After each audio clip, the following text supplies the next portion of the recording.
আসসালামু আলাইকুম। আলহামদুলিল্লাহ, আবিদ এগ্রো নার্সারি ইউটিউব চ্যানেলের পক্ষ থেকে আপনাদেরকে জানাই স্বাগতম।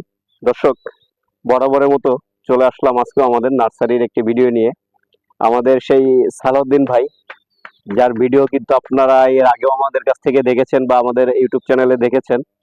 সেই সালাউদ্দিন ভাইয়ের ভিডিওটা কিন্তু আমরা আজকেও আবার করতে আসলাম, কারণ সালাউদ্দিন ভাই এর আগে বিজলি প্লাস 2020 মরিচ করেছে, আবার আমাদের কাছ থেকে পেঁপের চারা নিয়ে রোপণ করেছে, কিন্তু সে আবারও আসছে সেই পেঁপের চারা নেওয়ার জন্য।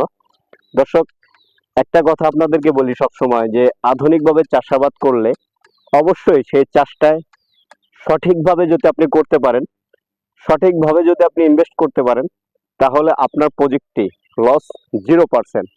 আমি একটা কথা সবসময় বলি, আপনার আধুনিক চাষাবাদে আপনি ইনভেস্ট করবেন, যে কোনো ফসলই করেন সেটা সঠিকভাবে, সঠিক নিয়মে যদি আপনি মেনে জেনে বুঝে করেন, অবশ্যই আপনার প্রজেক্টটি সাকসেস হবে ইনশাল্লাহ।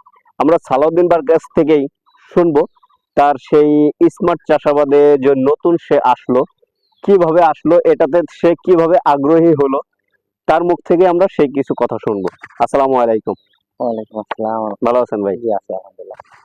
আসলে মূলত আমি এসেছি কারণ যখন দেখলাম যে এই এগ্রি ওয়ানের আর উনি যেভাবে হিসাব দিত, দেখতাম যে ম্যাক্সিমাম চাষি ওইভাবে করার পরে ওই হিসাবটা পরিপূর্ণভাবেই তারা না পাইলেও মানে 95% শিওর পাইতো, শিওরিটি পাইতো।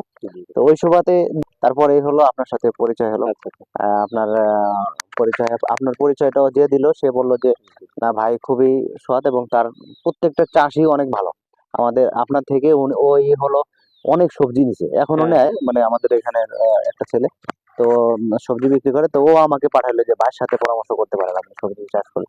তো পরে হলো আপনার শুনে পরে হলো আসলাম, আসার পরে তো আলহামদুলিল্লাহ আপনার থেকে যতবার চারা নিয়েছি, তো আপনি যেভাবে বলেছেন ঠিক ওইভাবে হয়েছে। আগে তো বিজি 20 লাগালাম, তো যথেষ্ট ভালো ফলন হলো এবং খুব লাভ পাইলাম। এবছর কি মরিচ লাগানোর কোনো এবছর মরিচ লাগাবো না হলো, আমি তো আসলে অন্য অন্য আমার এটা মূল না, আমার হলো অন্য অন্য ব্যবসা আছে, তো ব্যবসা আছে আপনার? মরিচ যেটা সেটা হলো আমাদের ওইখানে যে সমস্যাটা, এখন আমি যে ছিড়বো ওই সময়টা আমার নেই।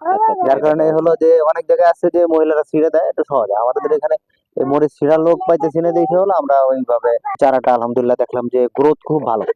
তো গ্রোথ খুব ভালো থাকার কারণেই হলো আপনার যে চারাটা পূর্বে নিয়েছি ওটা গ্রোথটা খুব ভালো।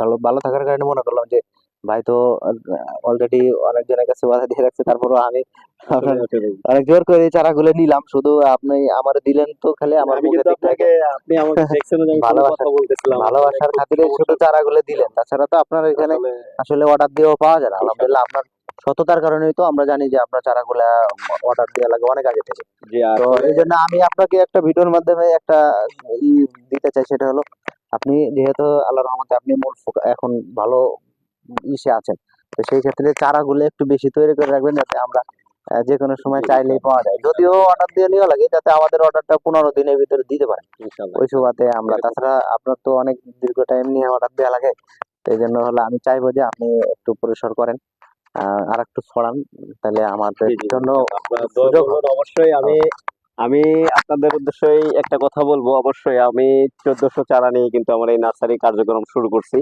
আল্লাহ পাকের রহমত এবং মুরব্বীদের দোয়া। আমার নার্সারিতে কিন্তু এখন 1 লক্ষ চারা উৎপাদন হয়। তারপরেও কিন্তু আমি আসলে সবসময়, আমার এমন এমন সময় আছে যে আমি দিতে পারি না। যেমন আজকে আপনি দেখলেন, আসলে অনেক চারাই করছিলাম, চারাটা ম্যাক্সিমাম চারাই আমার অর্ডার বুকিং হয়ে গেছে। এখানে আপনি দেখতেছেন এখন আমার কিন্তু প্রায় 20,000 মরিচের চারা অলরেডি আমার এখানে জার্মিনেশন কমপ্লিট হয়ে গেছে। আজকেও চারা এখানে যা আছে দেখতেছেন, যদি এখন আপনি আমাকে আলহামদুলিল্লাহ মনে করেন নেক্সট যে আবার এই সপ্তাহের ভিতরে যে চারাগুলো পড়বে, ওইখান থেকে দেখা গেছে আবার নতুন বুকিং আমরা নিতে পারবো। তবে সবকিছু একটা জিনিস সত্যি কথা কি, আমি যে চারাগুলাই আমি দেই, ওই চারাটা হলো সর্বপ্রথম আমি আগে আমার যে ছোট ছোট যে পলট গুলো আছে, ক্রাফট মিউজিয়াম যেটা আমরা বলি, ওই ট্রায়াল প্রজেক্টে আমরা আগে প্র্যাকটিক্যালি চাষ করি। চাষ করার পরে ওটার রেজাল্ট যখন আমরা দেখতে পাই, তখনই কিন্তু আমরা একজন চাষির মাধ্যমে এটা তুলে দেই। কারণ এটা যদি না করতে পারি, তাহলে কিন্তু আপনাকে একটা বীজ দিয়ে দিলাম বা চারা দিয়ে দিলাম, প্যাকেটে লেখা আছে অনেক কিছু হয়, কিন্তু প্যাকেটের সাথে অনেক সময় মিলে না। না মিলার কারণে কিন্তু অনেক সময় চাষি অনেক ক্ষতিগ্রস্ত হয়ে যায়। আলহামদুলিল্লাহ ভালো কাজ করছি। এজন্য আমি চাই সব সময় আপনার কৃষকরা যাতে বীজ বা চারা নিয়ে যাতে না ঠকে। আমি দিতে পারি না না পারি সেটা পরের কথা, আমার কাছে নাই, আমি দিতে পারবো না, কিন্তু আমি 2 নম্বর বীজ থেকে চারা করে আপনাকে চারা দিয়ে আমার চারার ব্যবসা করার তার কোনো ইচ্ছা আমার নাই। কারণ এই জন্যই বলে যে আপনি আমাকে বললেন যে সোহেল ভাই অনেক চারার দরকার, কিন্তু অনেক সময় আমরা এই বীজগুলা, আমাদের যে পেঁপের বীজের যে চাহিদাটা থাকে, আপনাকে একটা কিন্তু অনেক দাম। আবার এই শীতের মৌসুমে হয় কি আপনার এই বীজটা জার্মিনেশন হয় না। আমরা কিন্তু তারপরে অনেক জার্মিনেশন করছি বা মার গেছে, হ্যাঁ, কিন্তু ওটা করার পরেও আমরা কিন্তু চারা করছি।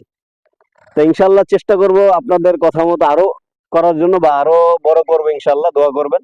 তবে আমরা চাইবো সততার সাথেই ব্যবসা করার জন্য বা চারা দেওয়ার জন্য। আপনারাও একটা জিনিস খেয়াল করতে হবে যে যে জায়গায় গেলে সুস্থ চারা, সবল চারা বা রোগমুক্ত চারা যেটা আপনি বিশ্বাসের সাথে পাবেন, ওইখানেই নক করাটা উচিত। তা অনেকেই আছে এটা, আপনারা সবসময় কোকোপিটের চারা লাগান এবং ওই আদি কৃষিটা সনাতন ধর্মের চাষটা বাদ দিয়ে এখন আপনারা স্মার্ট ভাবে ইনভেস্ট করেন। যেমন বিভিন্ন ভাবেই কিন্তু আপনার ইনভেস্ট করা যায়। কৃষিতে ইনভেস্ট করলে এটা যদি আপনি সাকসেস হতে পারেন, আলহামদুলিল্লাহ আমি বলবো ব্যবসা এটা কম না, অনেক। আমি নিজে সাক্ষী, এটা আপনারা হয়তো কিছু জানেনও, দেখছেন। সেটা তো অবশ্যই। অবশ্যই আপনারা এভাবে করবেন, এখন প্রত্যেকটা মানুষের সচেতন আছে। অনেক সাকসেস হবেন।